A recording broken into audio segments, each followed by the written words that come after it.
An error occurred. Oh, Go live. lovely.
Hello, everyone, and welcome to episode 47. God, that's a very Star Trek number, so it's great that we're going to be talking about Section 31 tonight. I am your host, Dave Prime, and over there is my co-host, the Ditzy Witch, Captain Katie. How are you doing, my dear?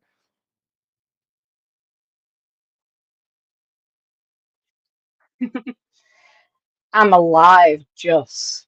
Um, but I'm here. I may be a bit delirious from lack of sleep, but I'm alive. I'm here. Yay! I was. Although I've really annoyed myself because I've noticed something really nitpicky in the movie, Oh well, we will and I, definitely. I I noticed it the first time, but I needed to confirm it at the second watch, which I've just done, and I was right. And I hate noticing things like this.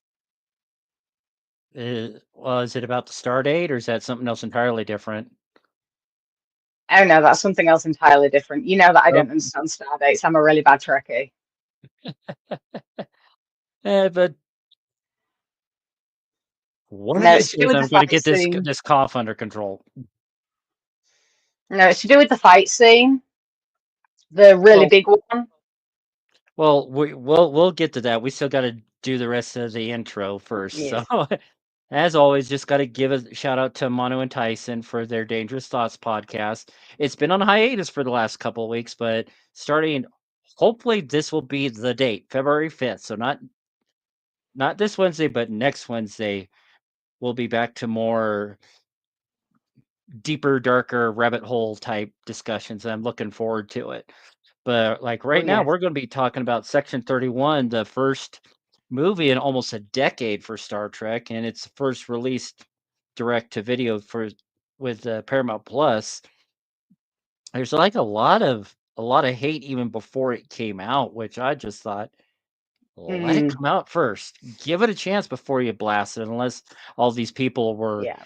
getting advanced screenings of it, which hopefully one of these days we'll be able to see those advanced screenings. And but someday, maybe episode 100, we'll be able to get the inside dish from Paramount. I But was and I wasn't surprised about the hate leading up to it.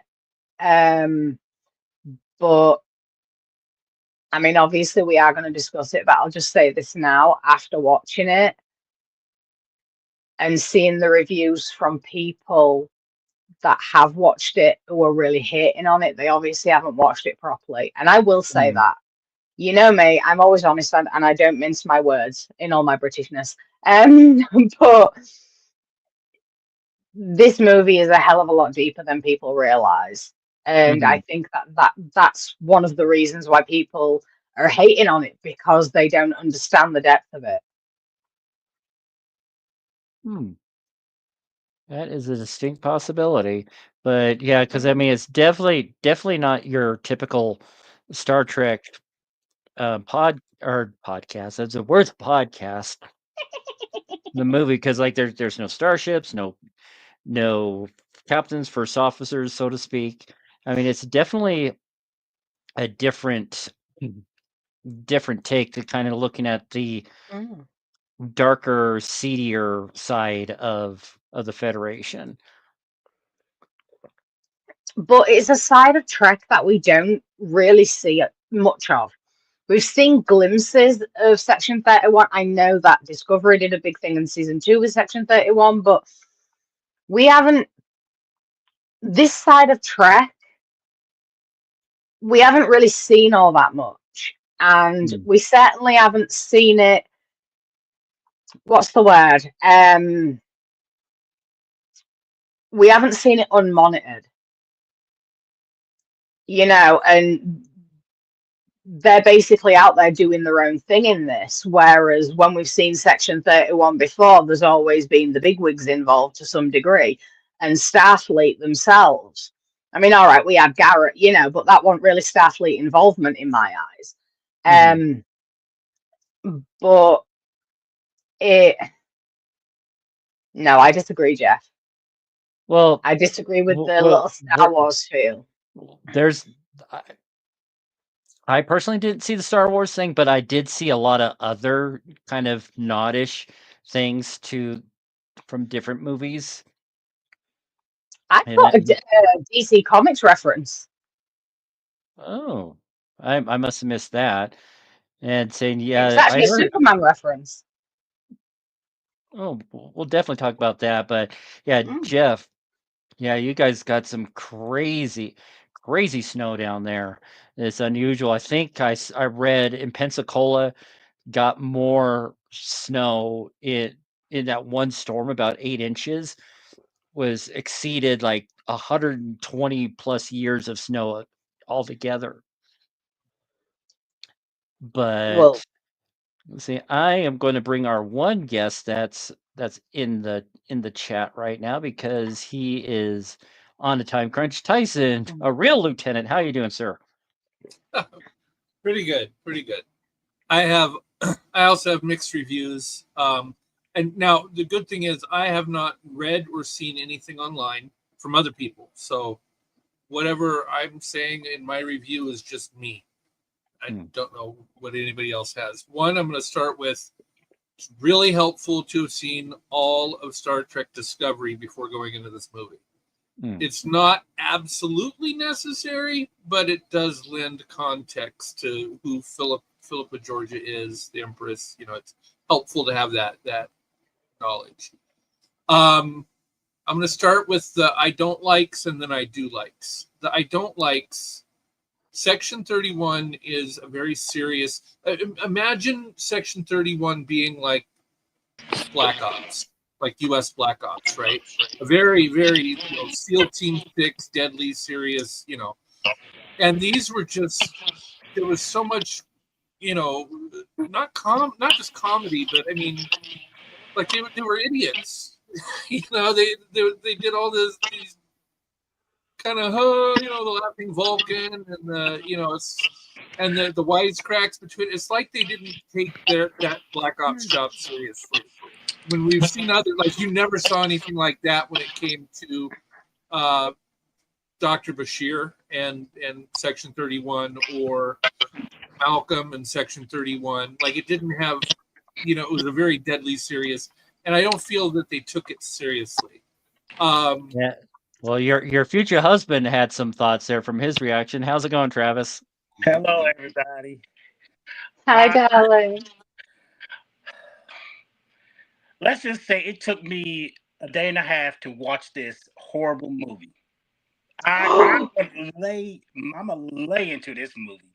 This movie was, let's just say this: The Final Frontier is a lot more interesting than this movie.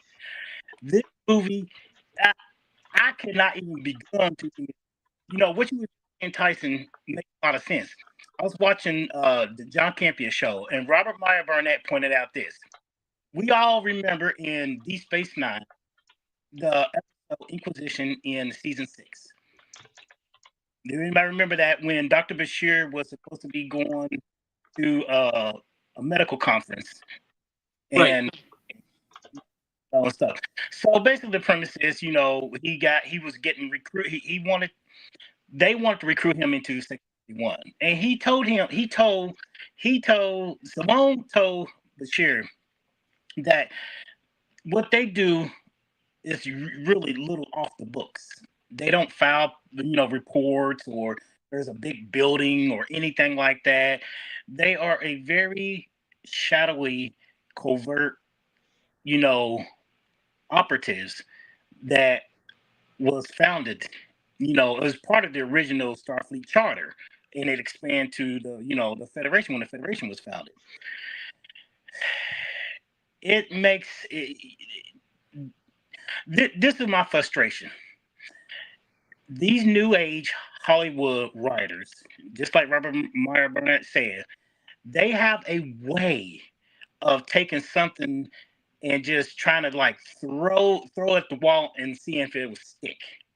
Right. I felt like this was Lower Decks, Black Ops.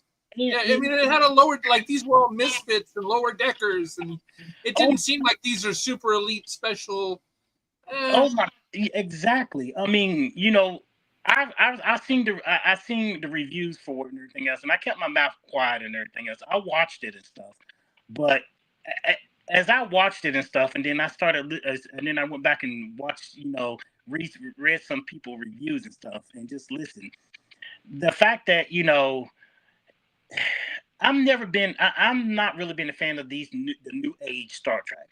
You call me an old pragmatist and stuff when it comes to the old Star Trek that we grew up with, from the TOS Star Trek movies and the Deep Space Nine and Voyager and all that, all those that came before, after the Nemesis was the last movie. And I know people hate on it. There's mixed baggage about Nemesis and stuff. But I feel like in the last almost 25 years, we've gotten, I think, Hollywood has started to try to, like, say they want to reinvent Star Trek, try to, like, bring in these new age type of way of looking at Star Trek. And I'm not gonna try to like lay too hard into this movie, but to me, this is what I feel like. Somebody made a good point.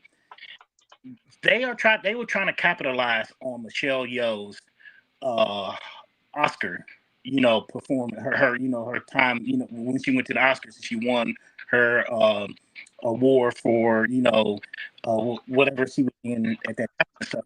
They was capitalizing on her, on her success and stuff. That was what, somebody mentioned that, Paramount was trying to do. Somebody said that instead of like trying to capitalize on Michelle Yeoh's fame and everything, they could have took the money and they could have remastered into making both DS9 and Voyager into HD form. Try to, like, bring it into a little bit more upgrade and stuff and everything. Yeah. And I know they try to appeal to a new generation of Star Trek viewers and stuff, but I have seen a lot of people who rewatch old Star Trek. I'm talking about the TOS, going into the TNG, even the movies that came out through the 80s, and they love it. And they love it. Not saying that the new stuff, people like the new stuff and everything. I have mixed baggage on the new stuff. Picard, I'm okay with Picard and Lower Decks, but I don't have a problem with the premise of the movie. I mean, they could have wrote that story, and I still would have been okay with it if the people had been serious Black Ops Star Trek type people, right? Not these crazy hair and the super, the super suit and the laughing Vulcan, and I mean that was all just, oh my god, it killed it.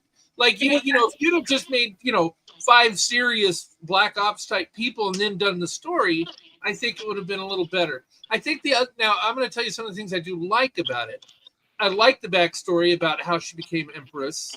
I like that she, showed a little emotion. It's nice to know she had love for somebody other than Michael Burnham. So that was like, two people now that you could say that she loved. Although, it's difficult seeing that first scene, with her having to kill. By the way, this is all spoilers. If nobody's seen this movie, please Yeah, pause yeah. it, If come back. you haven't watched it yet and you're watching this, then there's like Lots of spoilers. Lots of spoilers. So, it opens with her killing her family and everything. And so it's hard, if you can kill your family, how is there anybody you can actually love? Anyway, it gave us more backstory on her. It had decent, I'm not going to say great, it had decent special effects. They certainly could have had ILM if they wanted to. It was nice to see Jamie Lee Curtis at the end. I was just waiting for Jason to hop up and slash her. It was, it was. I was entertained. I can't say I wasn't entertained. I watched it. I was entertained. It just annoyed me that this is what Black Ops, and it's not Black Ops, right? Section 31 should be more Black Ops. I mean, I want to see SEAL Team 6, not Lower Decks for Section 31. It was Zach saying the CGI agrees with this. The CGI was just trash. It was, yeah. ILM, it was not. Now it wasn't Star Trek 5 trash. That is bad special effect. Like it was not Star Trek 5 bad. But I think Zach hit it on the head. It was enjoyable because it was something different. It was different in the sense that it just can we even call it Star Trek anymore? I mean, it didn't even seem like. Let me read you one of the things. The Hollywood Reporter. The Hollywood Reporter stated, not even Michelle Yeoh could save Paramount Plus subpar off the spinoff movie. You got the Hollywood Reporter, the New York Times, Variety. They're all saying the same thing. It's a consensus that that it wasn't really firing on all cylinders. This movie, it was entertaining, but yet it just lacked a way. Anybody who understands Star Trek from our perspective, it just didn't seem like you said, Black. If you ever saw the Godzilla with Matthew Broderick, what was it? The 2000, 2005? I forget the one that 98. 98 maybe. Yeah, the one 98. That's probably closer. Like what irked me the most is that wasn't Godzilla. That was a giant Gila monster, right? No. Now, if you'd have called this giant Gila monster Attacks New York, I would have given it an A+ for a movie. Great movie. You can't call it Godzilla and then not have Godzilla, right? Exactly. I feel like if they had named this movie something else, I would have really enjoyed the movie, but it wasn't Star Trek. This movie wasn't Star Trek, right? Let's say Fraudzilla, yeah. Bill is a Godzilla aficionado, so right. I don't think it was a bad movie. I just think it wasn't Godzilla. Don't call it Godzilla and then give me a freaking Gila monster. Yeah, that wasn't Godzilla. And this whole thing too. I mean, I just feel like they just capitalized on Michelle Yeoh's Oscar win, and they were trying to rush something and think, oh, let's do this and just see what we can do with this Star Trek wave that's happening, because we just come off of season 3 mindless action for action's sake, right? Yeah. I mean, it's just one of those things where right now I was just dumbfounded. Like I said, it took me a whole a day and a half, because I watched it for 20 minutes and then I stop, and then I'll go back, probably 3 or 4 hours later, watch for 20 minutes, and then I stop, and then I watched half of it Saturday, and then Sunday I finished it up, but I was just like, oh boy. It was, yeah, it did not scream Star Trek to me. Like I said, if it had been named something else, I'd have probably really enjoyed it. But anyway, we're sucking all the oxygen away from Dave and Katie, and I want to give. I'm so sorry. Yeah, Phil should be here shortly. He's turning his laundry, so. But like I was saying earlier, there's a bunch of vibes from other movie franchises, and the nightclub that Georgiou manage very, very Fifth Element, especially Yeah. that opera singing alien is almost like even the headdress, except for the dreads, was almost identical. Oh man, this. Well, I'll tell you the one thing that got me, and I knew right offhand, a Vulcan laughing. Really, really. I mean, But it was just a construct. It wasn't an oh, actual I Vulcan. know, So, but I'm but saying you couldn't tell. Anybody would see a Vulcan laughing, they'd be like, "Oh yeah, there's something up with that character." You know, there's something wrong because And then Vulcan. the alien has this strange, for no reason, Irish accent. You know what? I thought he was Irish, and I looked the actor up. He's actually the actor that He's played South that. African. He's from South Africa. Well, he did what sounded like an Irish accent, and then remember when he got replaced, it was at the very end, and it's a different. Then all of a sudden, it was like an Australian accent for no Yes. reason. Same actor. So this guy can do accents. I think he was doing Irish and then Australian, but I mean, there was no reason for it. Like, if you're gonna do a fake accent, fake accent, don't make it an American. Not American. Don't make it an Earth accent. Make it. In Star Wars Episode 1, which I'm not a huge fan of, but remember the Trade Federation? Yes. Remember that accent that they had? That was not like an Earth accent. That was really good. Yeah. Oh, Your Highness, the way they would talk was that weird. It was Like so it wasn't an Earth accent. They made an accent just for this alien. And Jar Jar was stupid, but at least it wasn't an Earth accent. It was an alien. Don't you dare hit on Jar Jar. Oh, he's sorry. Hey, you. Anyway, but here that Irish accent, Australian accent. It's like, do aliens not have their own accent? Star Wars can do it. Yeah. Hey, Phil. Hey, Phil. Evening, all. Hi. I will let you speak before I start ranting at these two. Yeah, I'd say, but like another like movie franchise that I was picking up on, especially during that big chase scene through the tunnels on those hover whatever whatchamacdoozies they were called, those hover platforms. And it had a little of Star Trek Into Darkness, but it also had some Mission Impossible vibes to it as well. Like the train, the channel towards the end of the first movie. Like Spock fighting Khan on that transport. Yeah. Kind of feel Into Darkness. Yeah, I see that.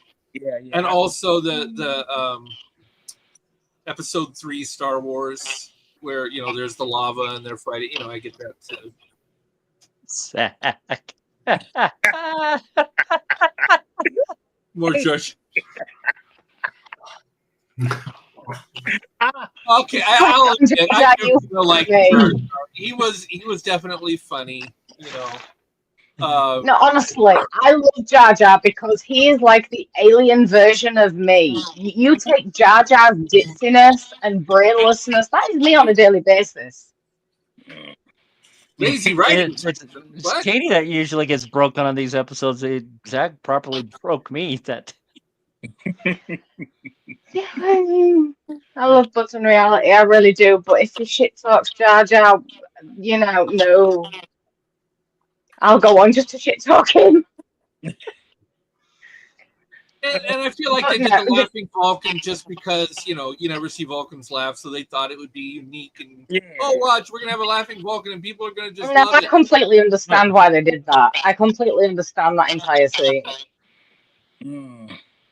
Yeah, but one character that they gave like zero explanation on is Virgil, the Chiron.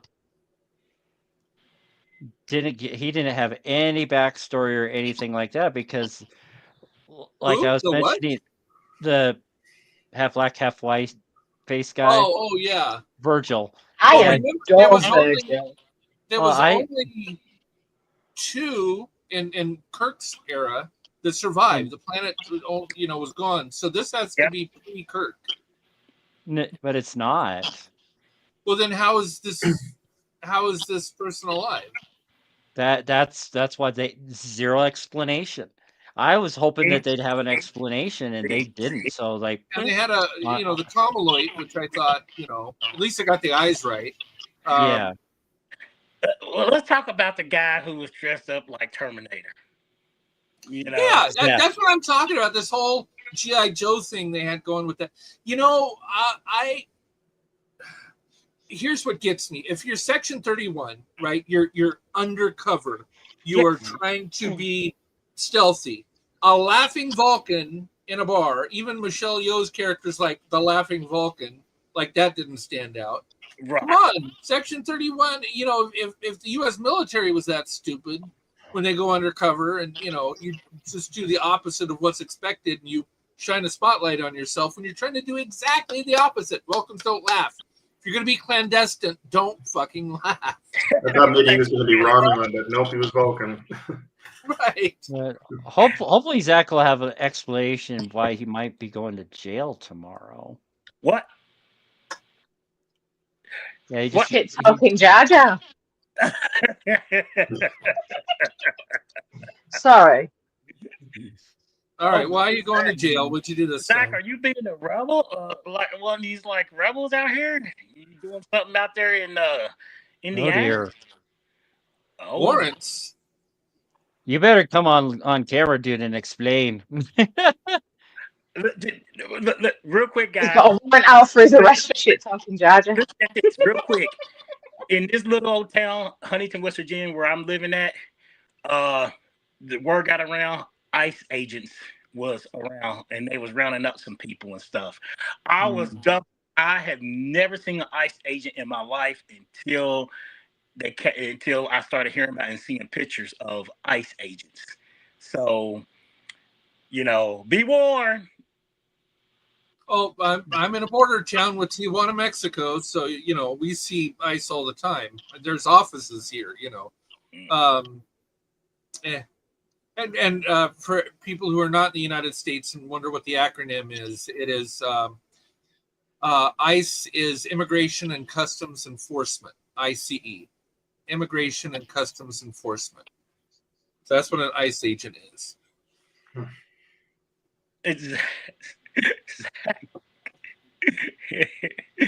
Oh boy, Zach.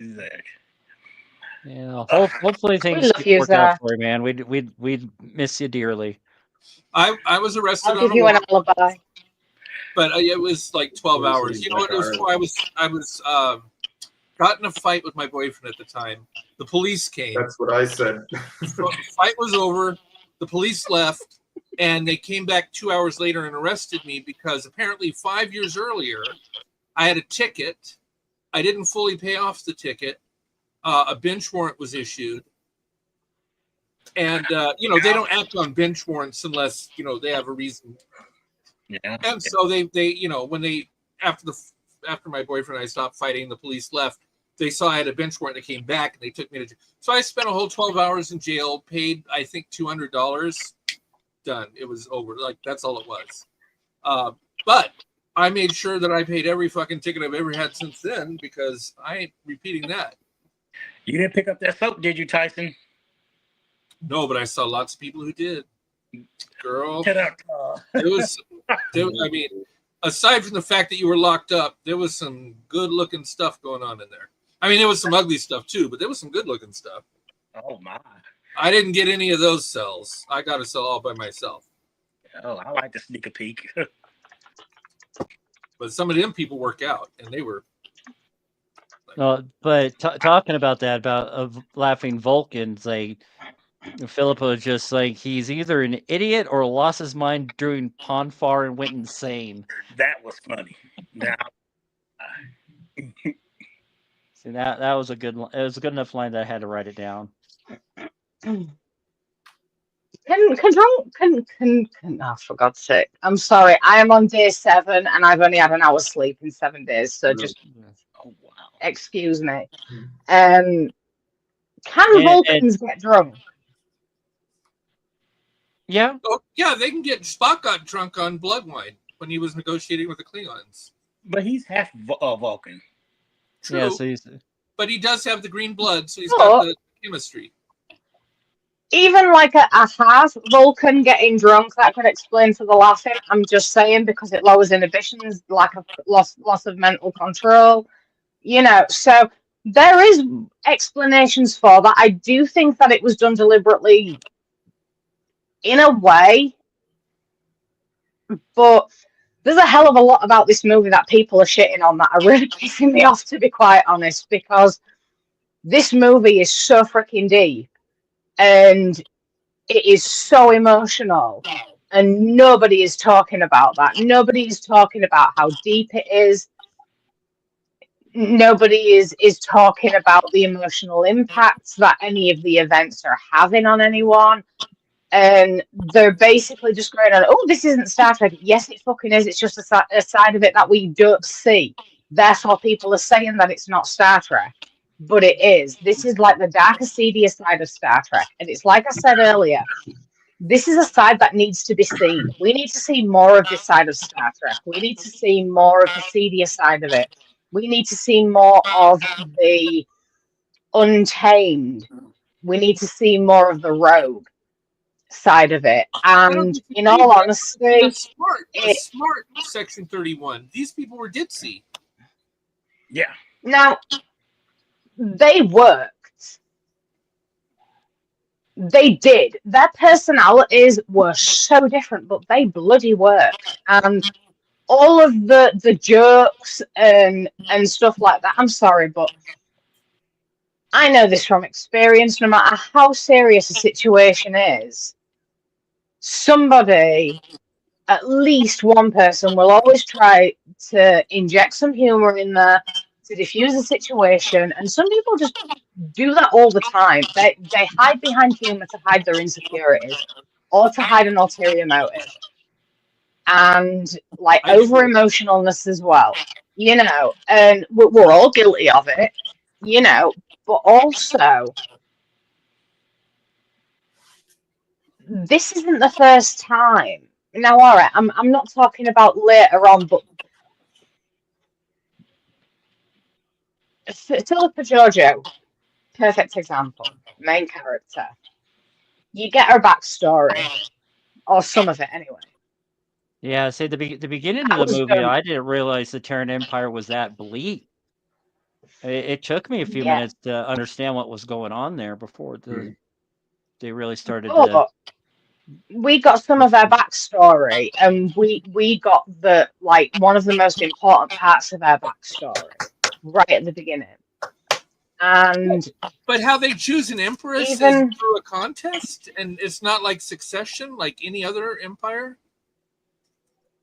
Well, no, it's very competitive. It's brutal, and it's basically survival of the fittest, and that is the basis of the Terran Empire. That is survival of the fittest, and you know it. Oh, sorry. It is very, very brutal. And I mean, I get it. I do.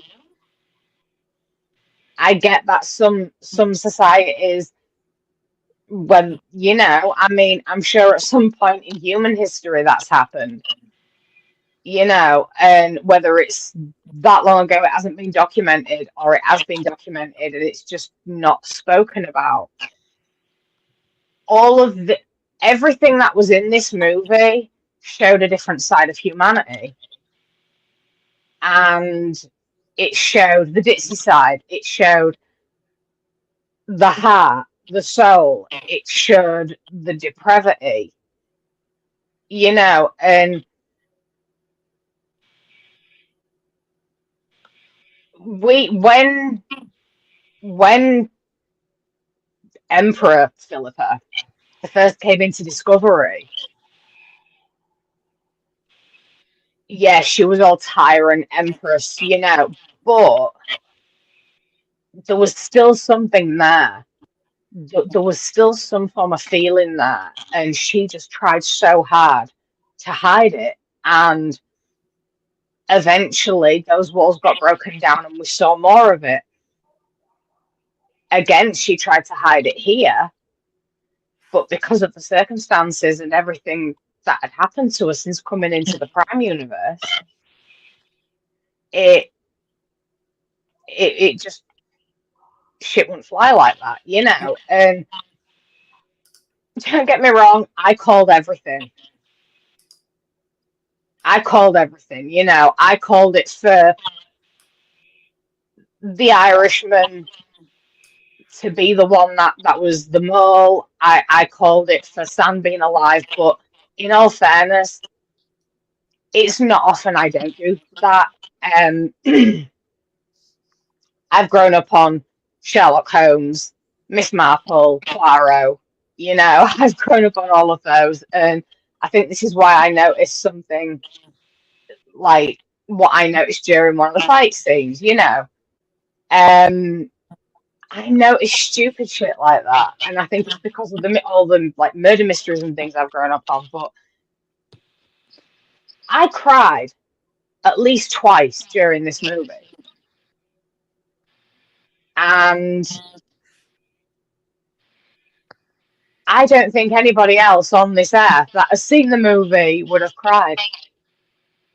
Possibly at the end, like towards the end, I do think that people could have been like, "Oh," but I don't think that anybody would have shed a tear watching this movie because they didn't watch it properly.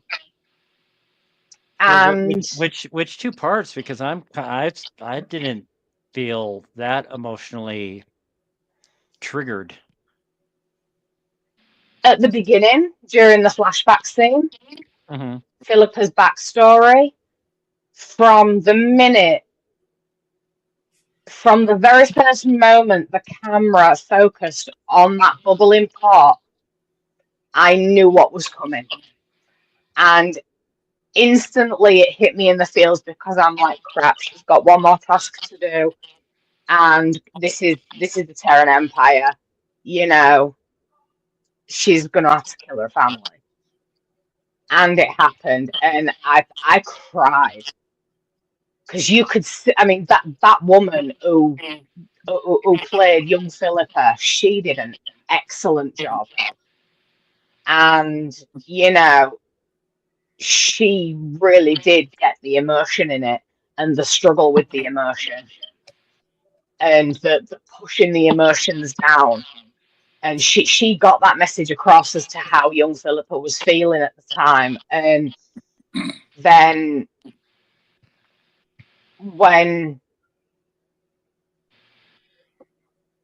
she took on the role as Empress, you know, and she basically had to turn on somebody she loved. You know, I mean, she just killed her family, so it was easier for her to do that, but it was still really difficult for her to do, and you could see that struggle. So that was one time that I cried when Sam first died, and when he eventually died for real,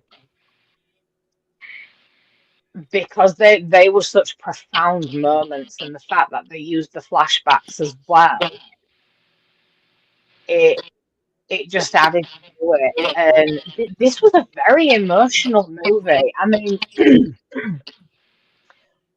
right from the start, well, not right from the start, but when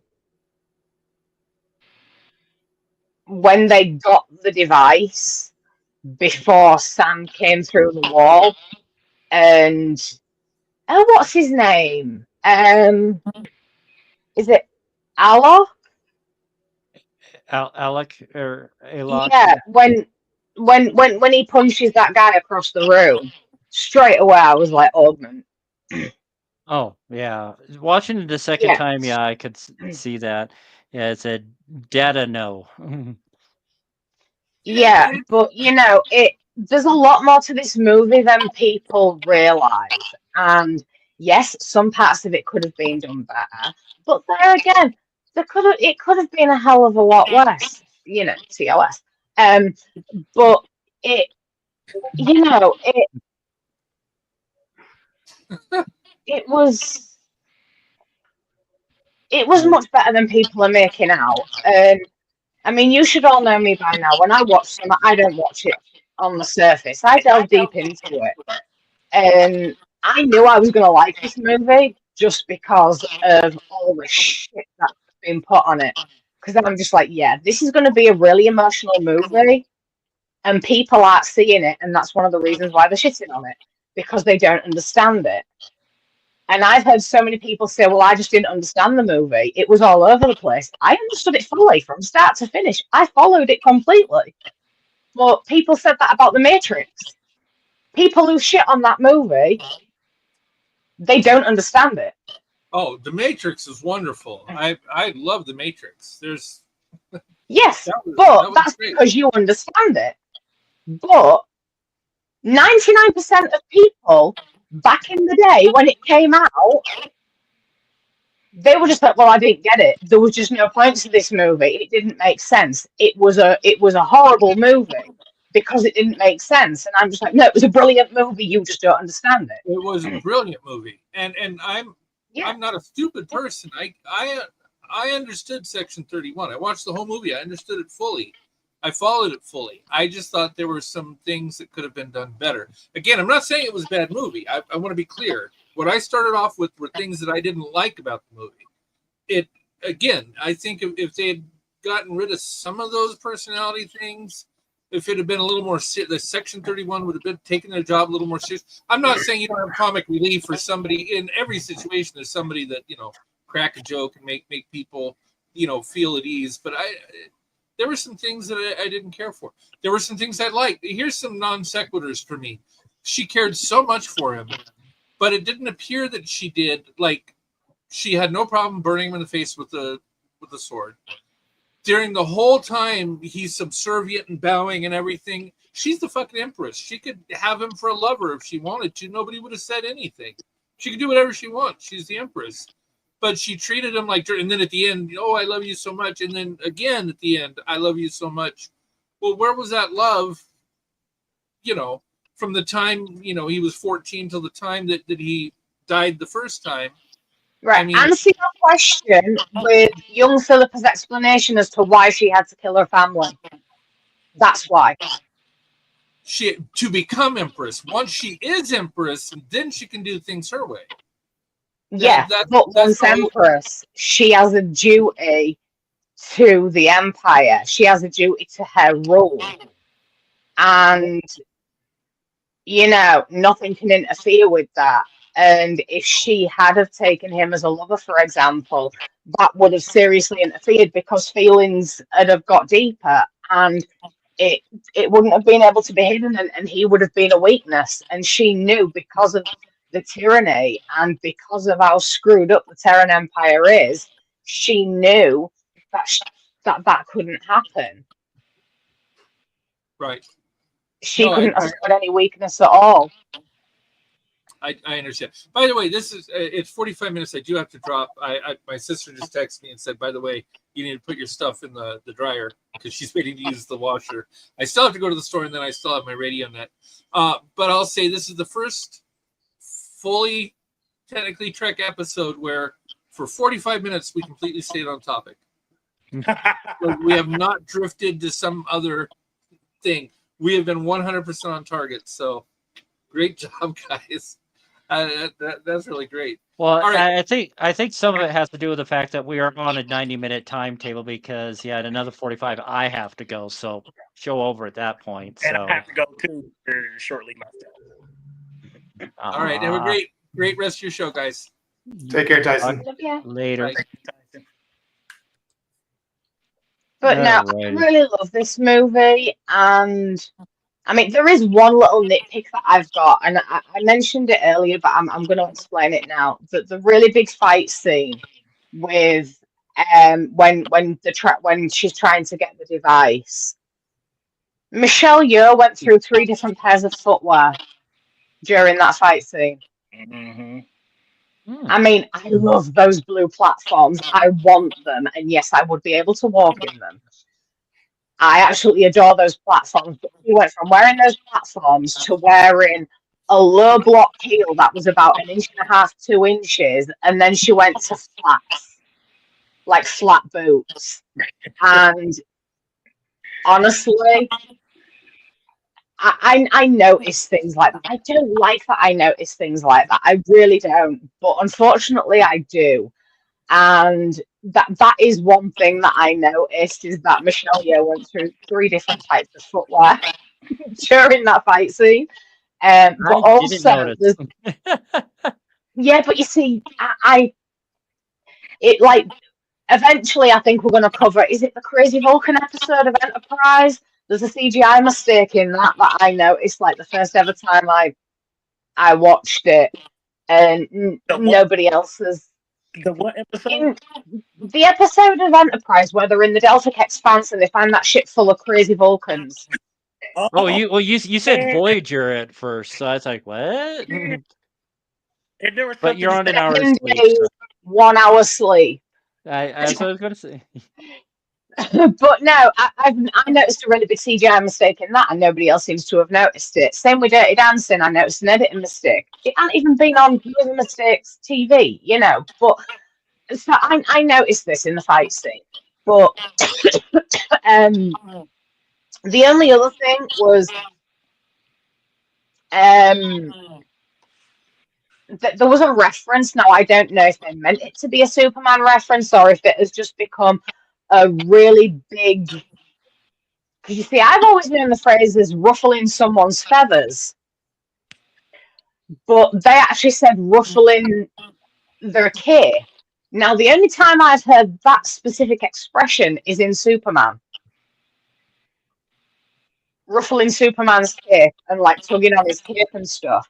And that's the only time I've known that expression to be used. Other than that, it's always been ruffling somebody's feathers. Yeah, that's an expression that you will hear commonly among any of us. But that's something that's new. But no, usually that expression is ruffling somebody's feathers, whereas this was ruffling somebody's cape. Now, all right, fair enough. Philippa was the Empress, she wore a cape, I get that. But the only other time I've heard that reference is in like that specific phrase is in reference to Superman. See, I never. That is actually new to me, and I'm a huge Superman fan. Wow. Yeah, I miss that as well. But talking about superheroes, I could totally hear Captain Cold from The Flash when they were making a plan, saying, "Make the plan, execute the plan, expect the plan to fail, throw away the plan." Yeah. That is usually my daily routine, actually, But no, one of my favorite scenes, and I'm sorry, but this is like this. I only say this is one of my favorite scenes because this is something what I do. When Garrett is making the bomb with that dolly, that really freaky talking doll, and then when she's gonna die. Oh, I love it. You see, I love that. It's just the look of the doll that I don't like because they kind of freak me out. But the voice I love. But when she makes it and then she's running out and she was just like chaos. Chaos, I live in chaos. Yeah, and she was practically prancing out like this, and I'm just like, do you know what? I would do exactly the same. That is so me. I love Rachel Garrett now. Up until that point, I wasn't too keen on her. As soon as she did that and she practically danced out of there, chanting chaos, I love chaos, as soon as she ran out of there chanting that, I'm just like, you are one of my new Star Trek movie favorites. Because that I would do that. And any of my friends across here, if they were to see that scene, they would probably send it to me and like, I didn't know you was in a movie. Because I really would do something like that. So yeah, that is like one of my favorite scenes. But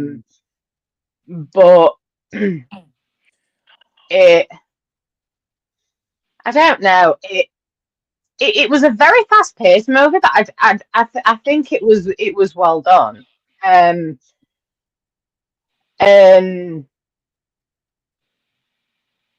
I kind of want to like give smack all the people that are hating on it and just be like, it. I love everyone, and everyone is entitled to their own opinion. If you didn't like it, you didn't like it. We all like and dislike, different things. I mean, as you all know, I can't stand TOS or anything to do with Shatner. But, Travis questions our friendship because of that. And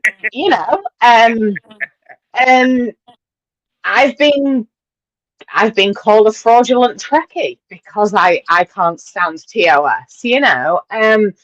I've been told I'm not a true Trekkie because I don't like it. But we all like and dislike different things. Me, I don't like contradictory storylines. That is the only thing TOS was. Contradictory from one stage to the other. Oh, one of the biggest contradictory things was right off at the beginning of the movie is the star date. See, I don't know 1292.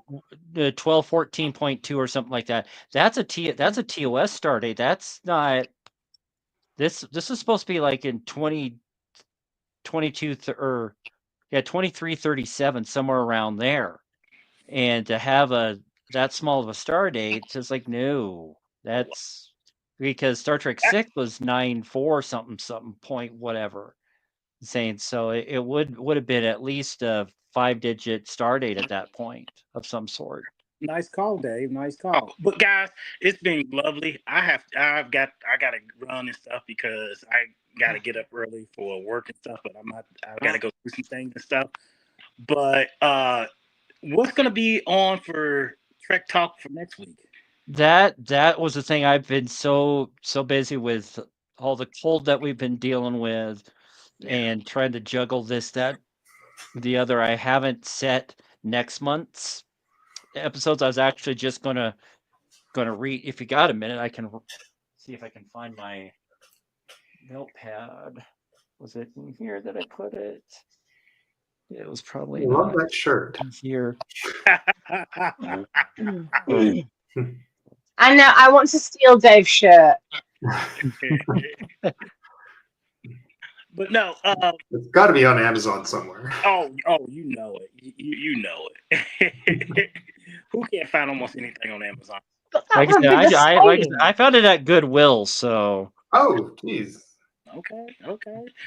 Well, yeah. But it would be the same if I don't steal it. If I buy one, then it'll just be a shirt. But if I steal Dave's, it'll be even better and it'll be comfier as well. Mm-hmm. That's just how things work. Yeah, I gotta find which notepad I scribbled all those episodes that we were gonna start doing for the next year. I thought it was. I don't think I wrote them down, darling. I did. I just got to remember which one I wrote them down in. Well, nevertheless, but I'll have it posted on my Twitter and. Nope. And you can just text me too. You got my number. That works too. Yeah, absolutely. Trek Talk and all. We gotta keep it. We gotta keep it. In the start. Oh yeah, and I'm actually kind of low key excited that we're talking about the Section 31 movie before Strange New Pod. Probably helps that it aired on a Friday instead of a Thursday. Oh yeah, I will be crushing guys in the live chat. Yeah, I'll be crushing the live chat for that on Strange New Pod. Because I think there's only one person there that. I think there's like only one person there that agrees with me on what I've said about the movie. I guess we'll find out on Thursday. I love you guys and all. You said next week when Mono and Tyson. Next Wednesday, so it's when they'll be back. Yeah, Wednesday the 5th. I appreciate it. Thank you and all. Hey guys, I love you all and everything else. Everybody stay safe. Y'all be kind to yourselves and all. Take care. We'll see you again. Do a little, do a little something for somebody once in a while. Not just for yourself, but somebody. Hasta la pasta, Maybe my friend. Make it live long and prosper. Till next week. Okay, so yeah, we still got like about a half an hour before we have to cut it loose. My Star Trek thing's there as well. Oh yes, I didn't think you'd be able to see him. I'll have to get is that a Dangerous Thoughts poster above the bookcase there? I was kind of no, that's my cushion. Oh, that's my Dangerous Thoughts cushion that I had made. Well, it's Dangerous Thoughts, so I thought it was a poster, but it's a cushion. So I thought I recognized the brain there. So. Oh yeah, I've got Dangerous Thoughts. I've got Star Trek. I've got Yeoh. And I've even got a little witchy cat on a broomstick as well. Woohoo! Oh, and the Funko bobblehead of who? Is that a doll? C-3PO. Oh. Oh, is it? Oh, it look like him. Okay. I thought it was like a metallic. So they do make metallic. Okay, now I can totally see it. Okay, yeah. Oh, was it C-3PO? Okay. For me, I thought it was the thing from Metropolis. Metallo. Was that what she was bless you. What's going on the DT show? Well, we don't know yet. Of course, Data would kick C-3PO's ass.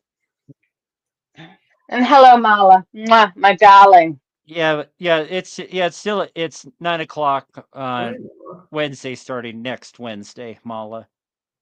If things go right, because it was supposed to have been last week, then it was supposed to be this week, and from what I understand, Zach, is that they are actually building a set, an actual proper set. I haven't seen any pictures. I haven't seen any blueprints or anything like that. So it's going to be interesting to see what's going to happen with that. I don't know if they're doing it at Cassie's new pad or if they're doing it at Manu's. As far as I'm aware, they're doing it at Cassie's. He's got his whole office kitted out. But now we're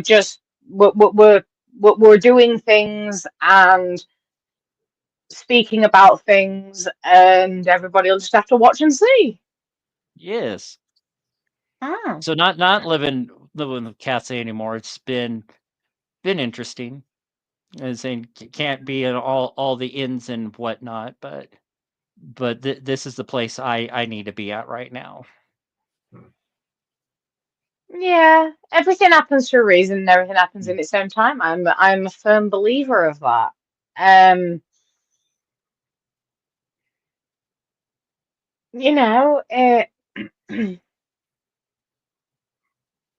What's needed is needed. Yeah, what's needed is an Oscar nod for Jim Carrey. I agree, Dildo Gaggins. Welcome to the chat. Welcome to the show. Oscar nominations are always way off. Every year I read them and it kind of annoys me. I'm thinking, but this happens every year. They never, half the stuff is like completely way off base. So you missed this, you missed this, you missed this. I'm like, bullshit. Well, hopefully others like Golden Globes and Saturn Awards and things like that will recognize Carrey for the work he's done. But I'm back so to the sorry, episode. I don't mean to yawn. Hey, 1 hour sleep in 7 days, you are forgiven. Yeah. But and I have been like fast asleep for the last 6 hours as well. But I've been forcing myself to stay awake in hopes that I can get some sleep after the show.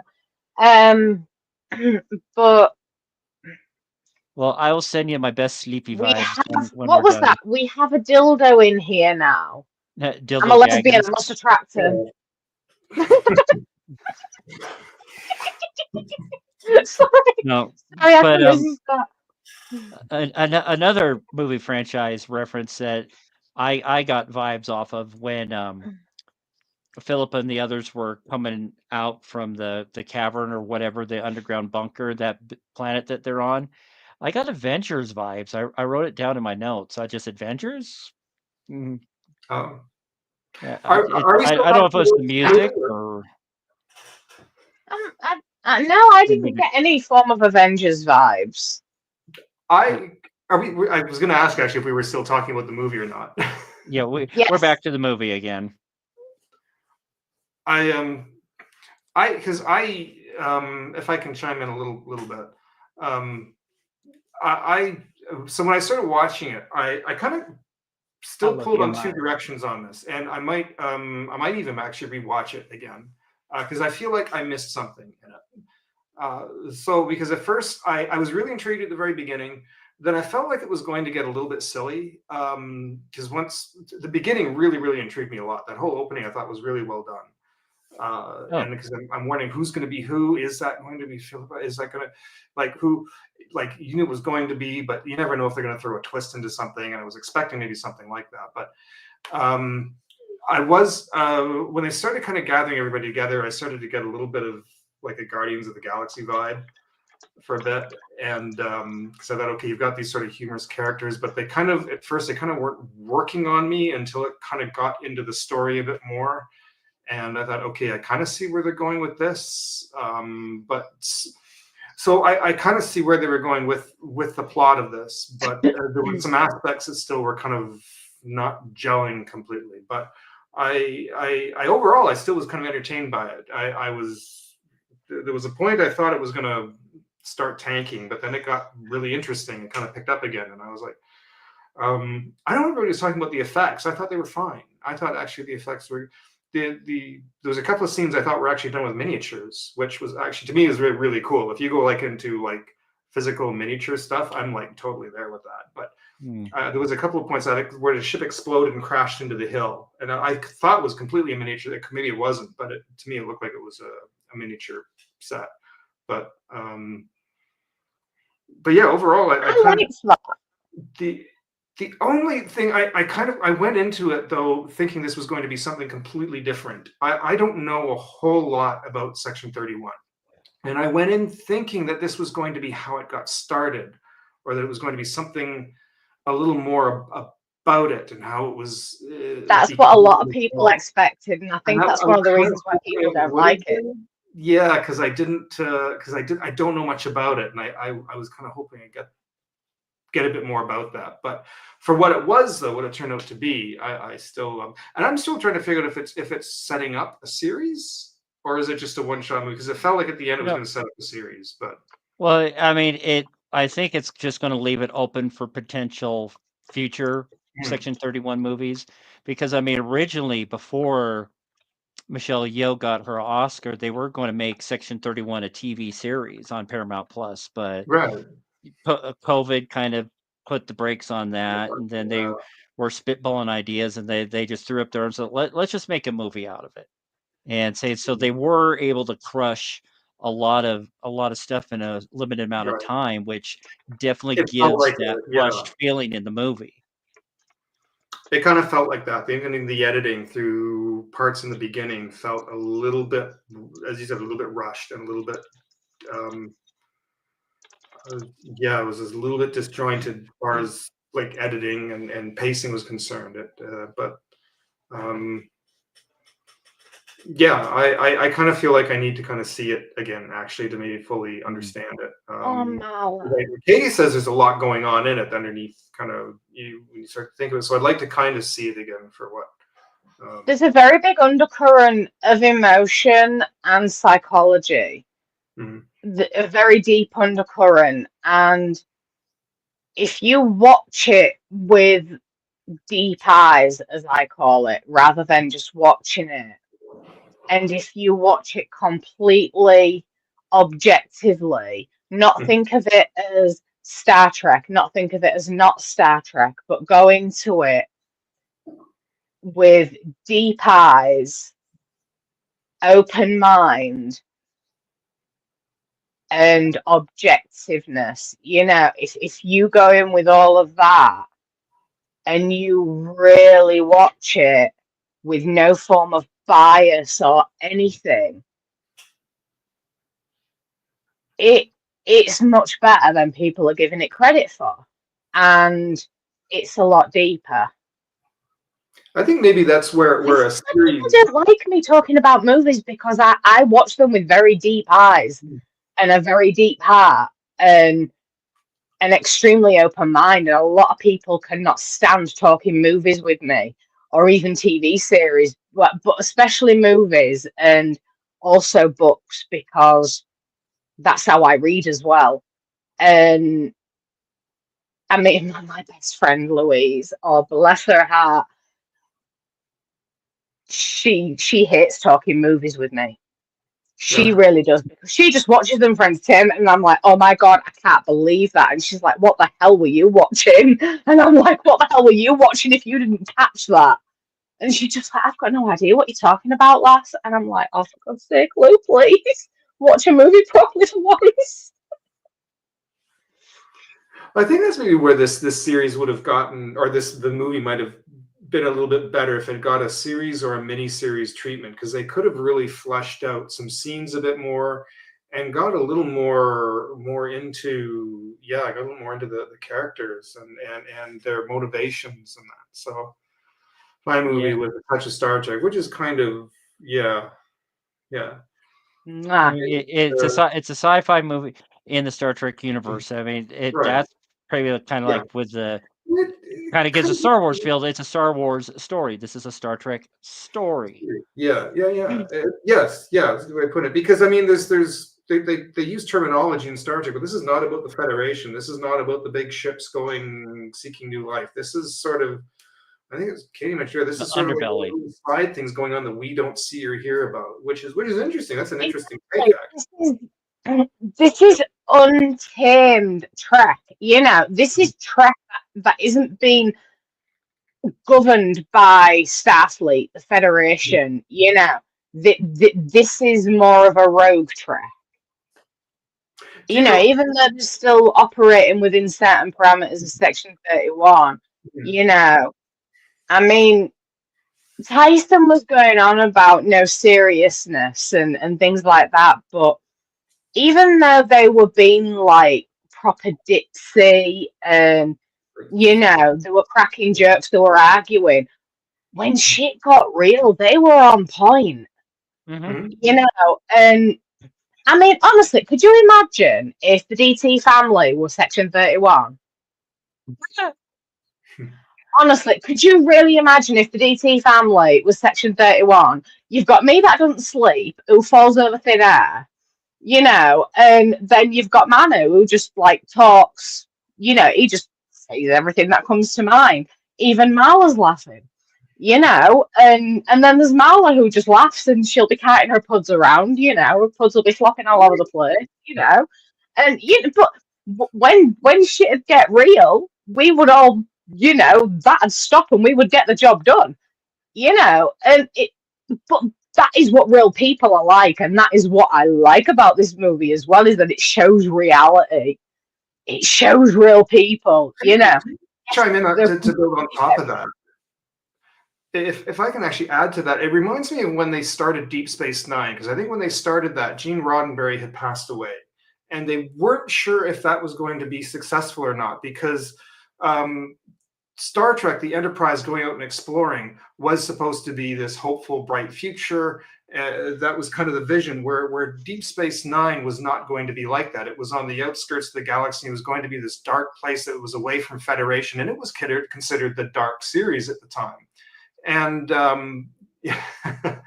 and they weren't sure if it was going to be successful, and because it was getting away from Roddenberry's vision, and if that was going to work, and it ended up working actually very, very well.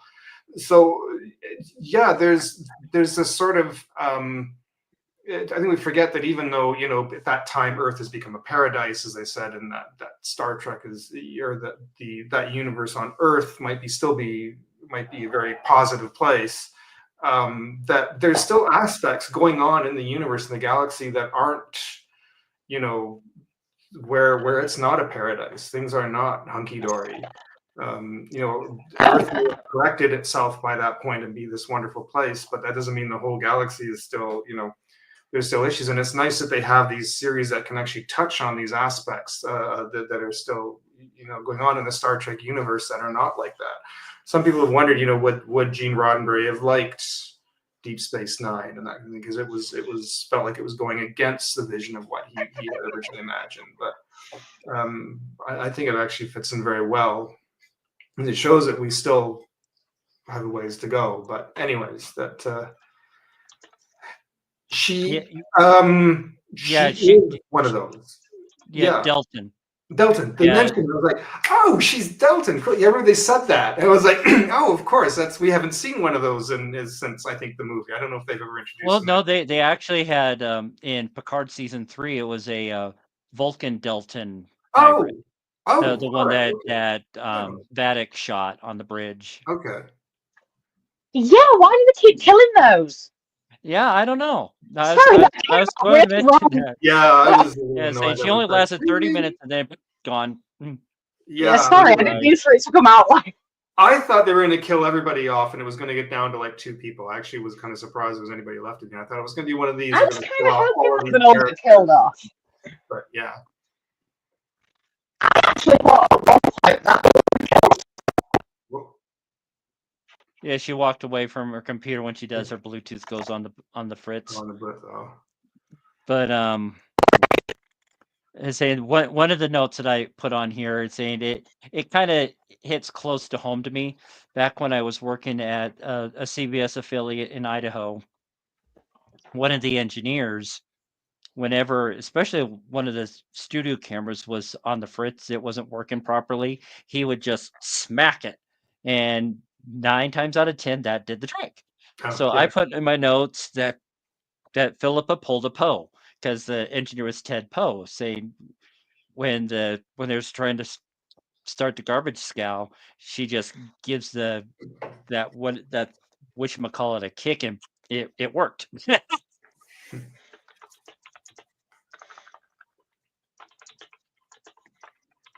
Yeah, I love that, because that's I threaten to do that so much with technology.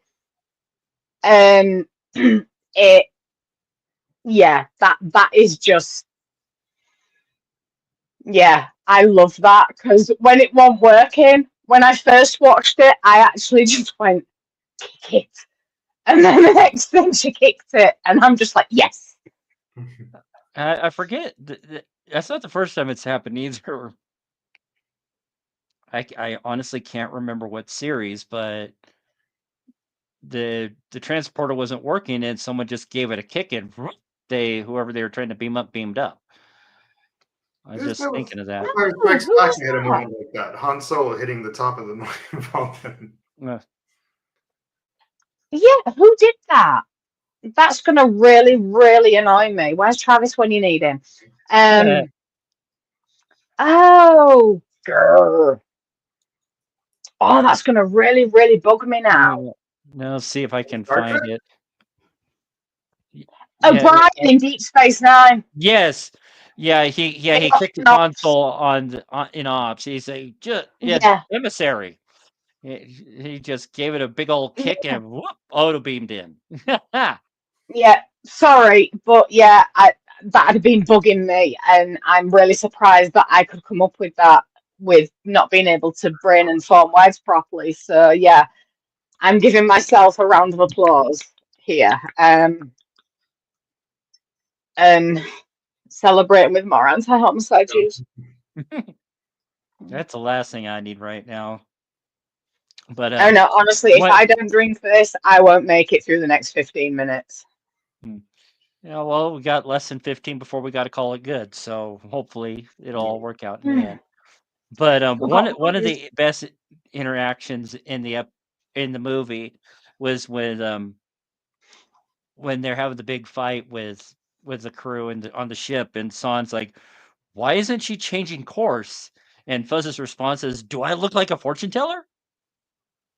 Yes, I love that. That was so Irish.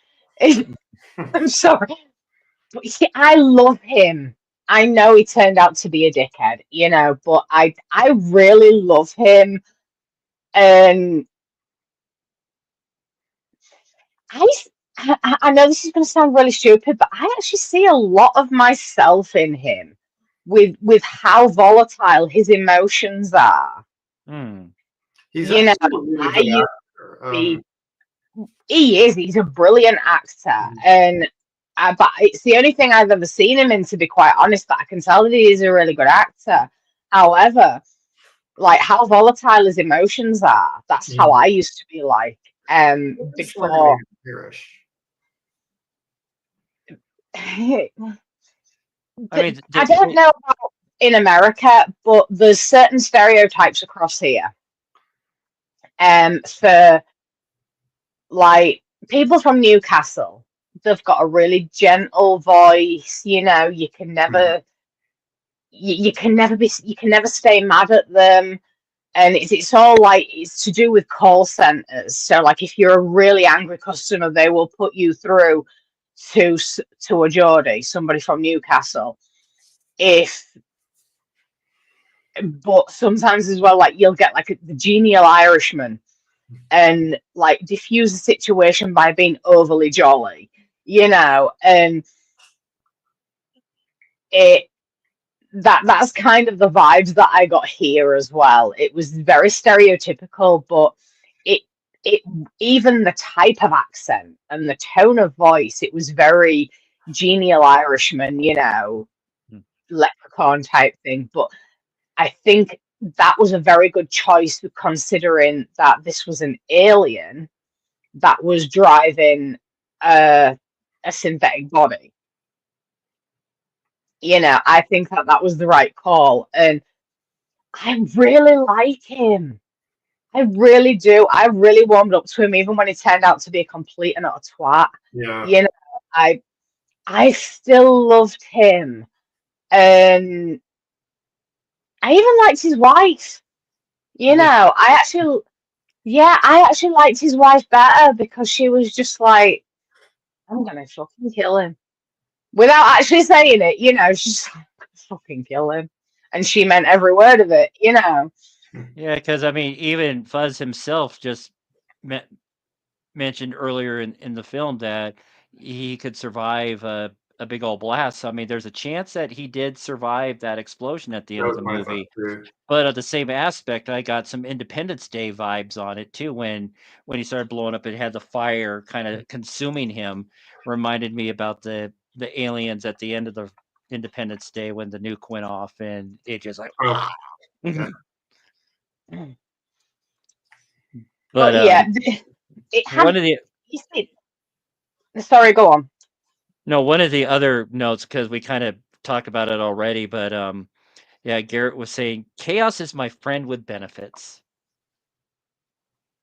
Mm, And yeah, Philippa I mean, responded, let's get messy. yeah, I mean, Marla is the Rachel Garrett of our group, because Marla is the mistress of chaos. You know, and that is one thing I adore about her. I love you, Marla. Mwah. But I'd love to see him in more too. I just hated that creepy laugh. Yeah, Oh no, I love his the laugh creepy was a laugh. little. I'm sorry, but I I think. love weird laughs. I've got no choice really, because of my own. But I love creepy laughs. I really do. I love unusual laughs. It's just to make myself feel better, I think. Because of my own. But no, I it's an acquired taste, and you know, I love it. Boopsie. That's our 10-minute warning. Warning. We Okay. got less than 10 minutes before we got to call it I quits. didn't fully understand. I thought the tech guy, the big suited tech guy who wasn't that bright, I felt like his character was a little bit wasted. I understand Yeah. what the setup was and all that, but I felt like that was kind of like, I thought, why was he there? Like there needed to be more with that done with that character, because I knew he was going to die. The moment I saw him, I thought he's not going to survive this. But I just felt like they needed more purpose to that character. So I don't know what But again, I feel like that this movie was collapsing a lot together that was supposed to be in a longer boob scene.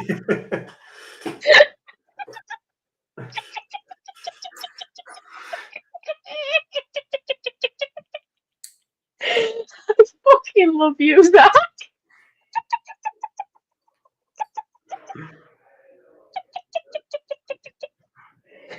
Oh, it's been Two of my we've favorite broken you in things. this episode. Oh, Jesus Christ. Oh, fucking hell. But Oh, I love that so much. yes, you did, Zach. Yes, you did. You did what? You did what? Yeah, you have. You really have. You really broke me.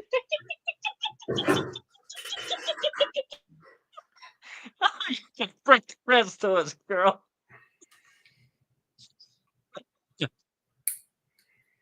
But one of the other lines I liked that Philippa said at the end when they all survived and was saved at the last possible second. It wouldn't be Star Trek if you didn't get saved at the last millisecond. But perkiness is disgusting. What was it? Perkiness is disgusting. Oh. When everyone was hugging her, just like, oh, right, yes. But yeah, I love that line. Did anyone pick up on the music at the end too? Yeah, but that's one other note that Russo was on point with the music. Definitely had some darker tones, darker vibes. But the truck theme came in at the end, though, which I thought a little bit, yeah. You sort of tie it into this. Yes, this is Star Trek. But like I said, the only nitpick that I've got about it is like the three different pairs of shoes in one fight scene. That spontaneously came and went. That's the only nitpick that I've really got. In all honesty. Don't you laugh at me, Zach. My lack of breath. See, I actually had to look it up because Control by Jamie frickin' Lee Curtis. Wow, that was like not expected. So she's officially part of the Star Trek family now. I mean, I know she's probably not expensive, or she's probably not cheap. But I thought, why does she have to pop in at the very end? Like, we need to hear more. Well, and when you think about it, her voice was right at the beginning. Yeah, her voice was right at the beginning. Oh, was it? Oh, yeah, she did the voiceover and all that, but I didn't pick up on it because I mean, okay, yeah, if you're not thinking it, you're not going to recognize it. But then when she I knew that I recognized her voice, and I'm just like, why do I think this is a voice from NCIS? And I'm just like, yeah, and then exactly, you know, she was on a few episodes of NCIS, and she played quite a big role in it as well. And I'm just like, why do I keep thinking that it's somebody from NCIS? And then when she popped up at the end, I'm just like, oh, that's why it's Jamie Lee Curtis. But based on the time, like I said, it was like the late 2330s. I want to say 2337 as a Turkana 4. I don't know the meaning of that. That's Tasha Yar's home planet. Oh. And 2337 is when she was born, and then that's when society started to collapse on the planet. So yeah, so if this is a lead into another Section 31 movie, I want to see it. Oh, definitely. Whether it's like a miniseries, another movie, I think that they should go for it because it's, you know,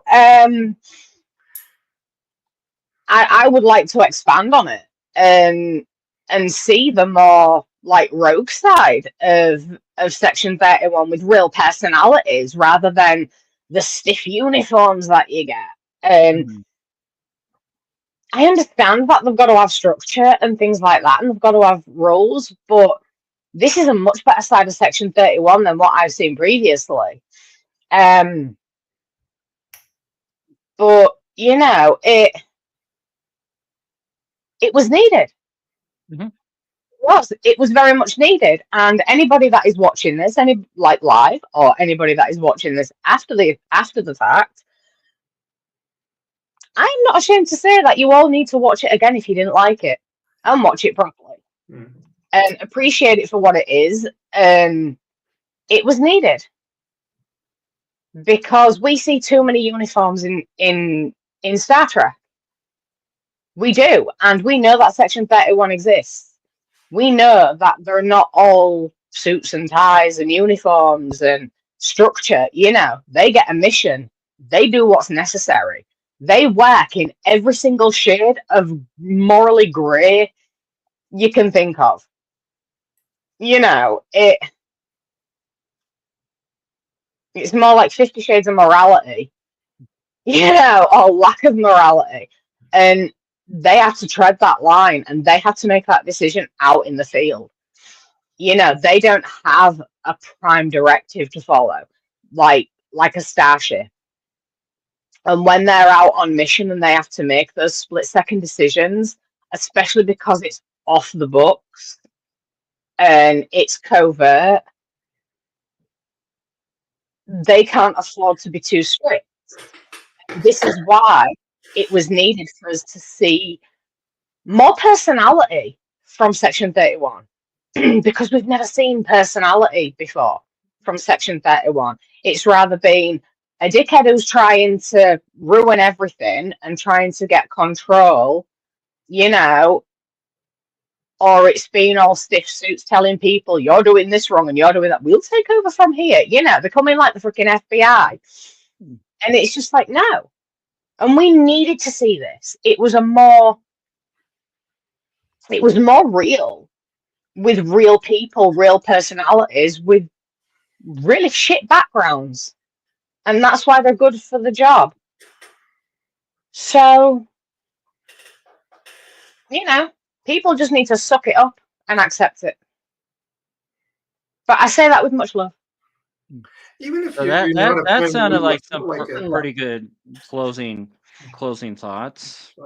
I was going to say, Because even if you we are didn't out like of it, it's not time. like it breaks up continuity of Star Trek or anything. If you don't like it, it's not like it disrupts anything, right? Like you have, it's just it's a movie that kind of fills in this. It gives you another perspective, but it's not like it's going to ruin your Trek that you've lived with for years. It's just a movie. It enhances it. You know, and it's but. Oh yeah, Mal brought up a point that Jimmy Lee Curtis was with Michelle Yeoh and yeah, everything. I picked up on all of that. Oh, one thing. I've not seen that movie, Marla. But one more thing. I think it was an editing mistake that was made right at the end. Do you know when it's like you like 3 weeks later or whatever, and you're back in the bar, and you see the shot of her dress and then like her face, and she looks out, and then there's like the wide shot of the bar. There's someone with really short red hair, like here, and then like right at the front of the screen, and then to the left of the screen there's 2 or 3 other people. When that shot starts, they're just stood there static, as if they're waiting for their cue, and then after a few seconds they start moving, and I think that was a bit of an editing mistake.